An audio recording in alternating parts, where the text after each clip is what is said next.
Hello, you're watching BBC World News. We're taking a break actually from our scheduled business programme because we have some breaking news from London here. We understand that Sir Graham Brady, who's the chairman of the party, the Tory party, really, the 1922 committee, has announced that he has the 48 letters needed to trigger a leadership contest for Theresa May, the British Prime Minister. This had been rumoured for several days that the number was close. This man here is Sir Graham Brady, as I say, the chairman of the 1922 committee, and according to Tory Conservative Party laws, or the code with which the Tory party operates by, if 15% of the party's MPs, in this case 48, decide that they do no longer have confidence in the party leader, the Prime Minister, they write to Sir Graham Brady, and when he reaches that number of letters, the requisite number of letters, 48, a leadership contest will be triggered. Now, a few weeks ago, as Theresa May was trying to sell her Brexit deal, not only to her party but to the country, several senior Tory politicians wrote to Sir Graham Brady. Then, a few weeks ago, it was just 28, so they were still 20 short.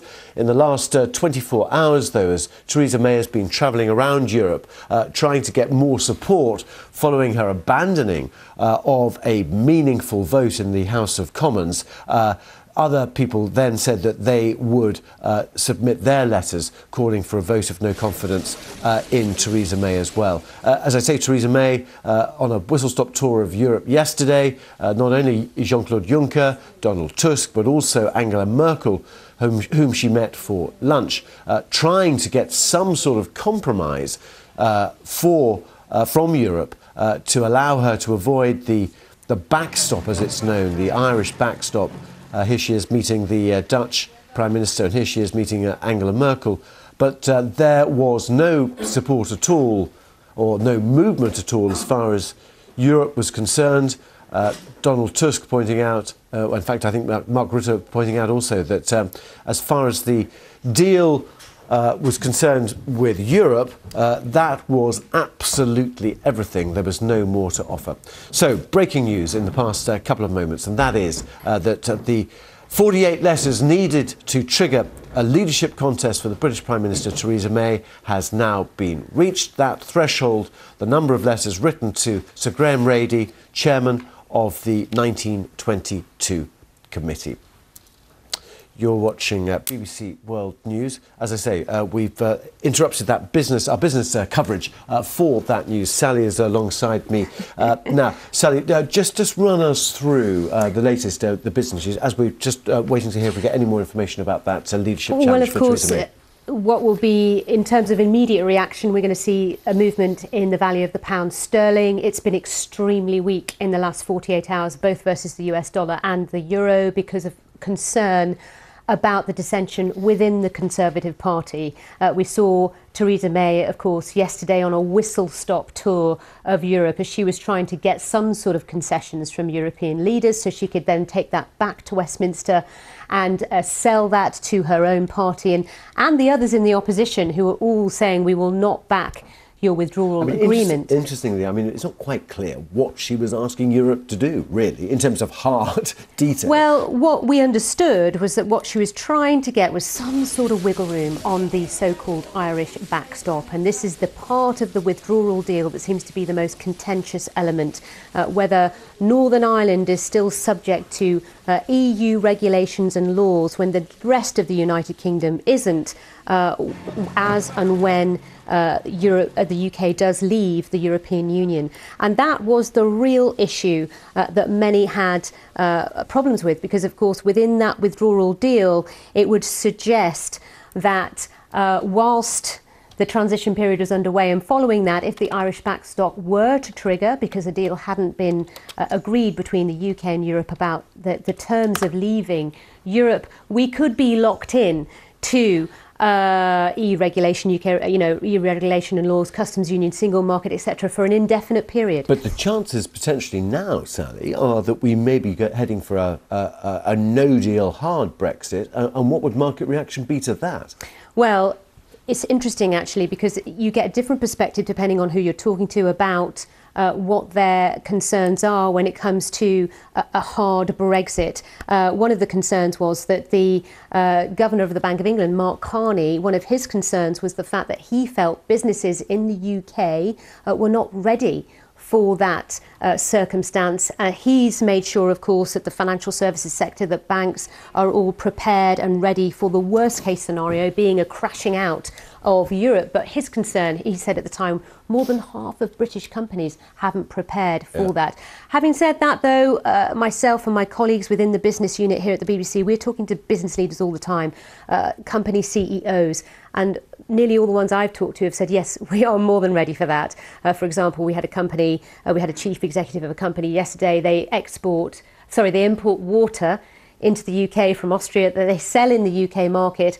They've got 3 months worth of supply because they are assuming if there is no deal or a terrible scenario at the end of March next year, there could be 3 months or so of delay at ports in and around the UK. But I suppose it's the global consequences of this as well, because a no deal would be bad for Europe, and that would have an impact on a wider economy, wouldn't it? Absolutely. It is a huge concern, not just for UK companies, but also for European companies. We are the biggest trading partner with Europe. But right now, what everybody is thinking about is what will today bring. Are we looking at a day when we're seeing a change in leadership in the Tory party? Are we looking at a day when we're going to see a change of leadership in terms of the Prime Minister of the United Kingdom, when she says this is the most critical time in terms of her role in negotiating the UK's exit from the European Union?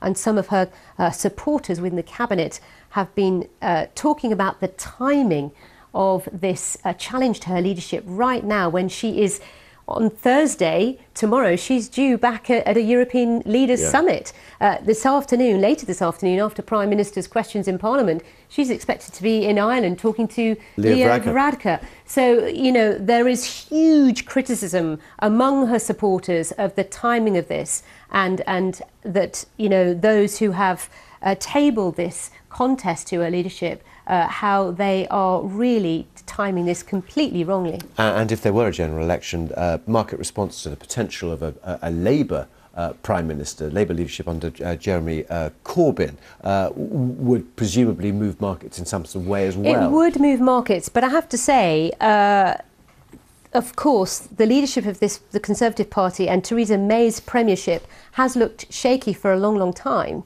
And actually, it was quite interesting. I saw earlier this year how key organisations within the United Kingdom, when it comes to the business community, like the Confederation of British Industry, the Institute of Directors, other organisations of that nature, have actually been talking to the Labour Party, talking to the Labour Party leadership about what their thoughts are, their plans are, their prospects are for the UK economy if they were to be in power. So this is something that financial markets, those in banking, those who are in stock markets, but also within business, have been thinking about as a possibility a government led by the Labour Party, led by Jeremy Corbyn. But of course, we're watching Downing Street very closely today. Lots of coming and goings. This is a live shot now. Lots of people going in and out, aren't there, Tim? 10 to 8 in the morning, so it's not that early, but the light's on. This, as I say, as Sally was just saying, is the live shot. But if you are just joining us, breaking news in the last 20 minutes or so,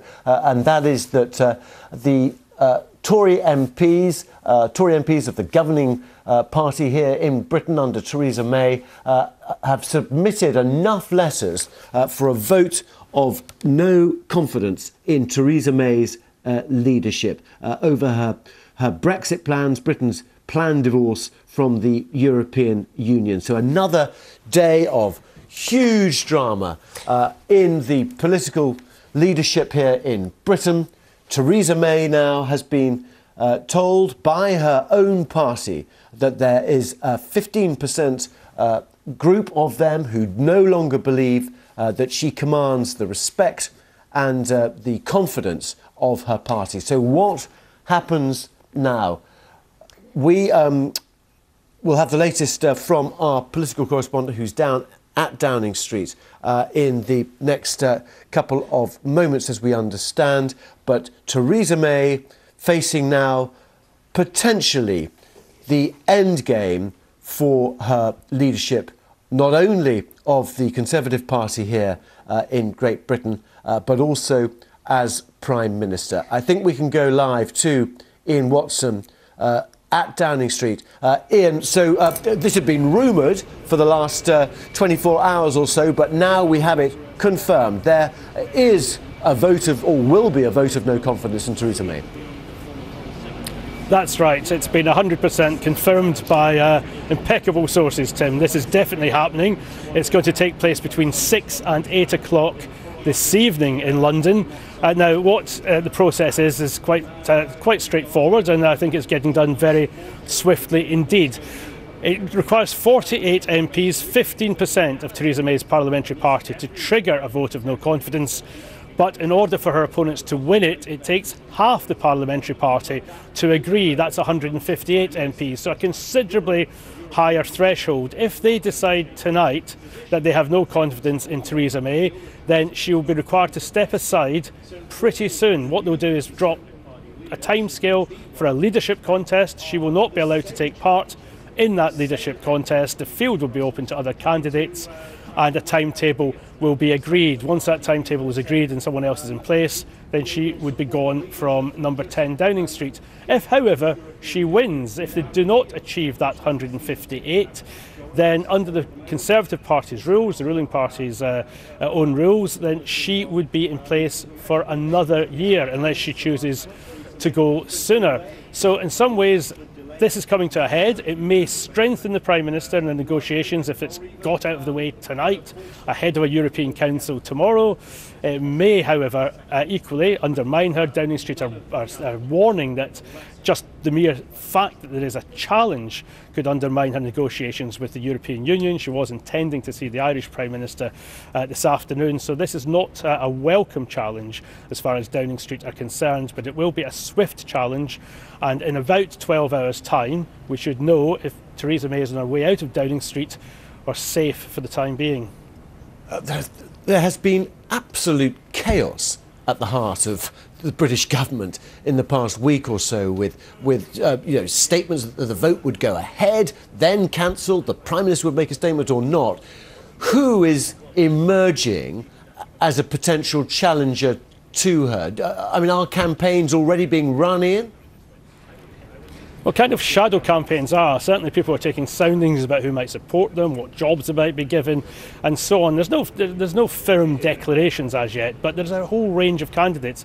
And this is what makes the whole situation quite difficult, because, well, it may actually even play in her favour, actually, Tim, if you think about it, because when she took over after David Cameron, she in the end was the sole challenger. So the whole process was pretty swift.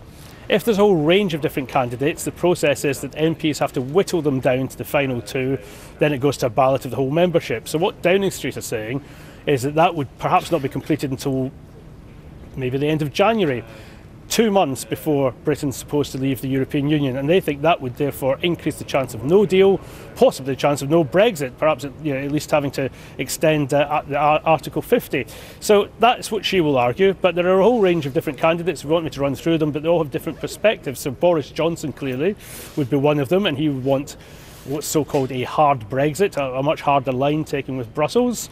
Dominic Raab, the former Brexit secretary, also on the same wing of the party. But from the other side, someone such as Amber Rudd, the former Home Secretary, now back in the Cabinet. And what she is arguing, of course, is perhaps there are alternatives, such as Ian, Britain becoming a little bit more like Norway. Ian, thank you. Sorry, very clear as always, but we've only got a few seconds left. Thank you very much indeed. You're watching BBC World News.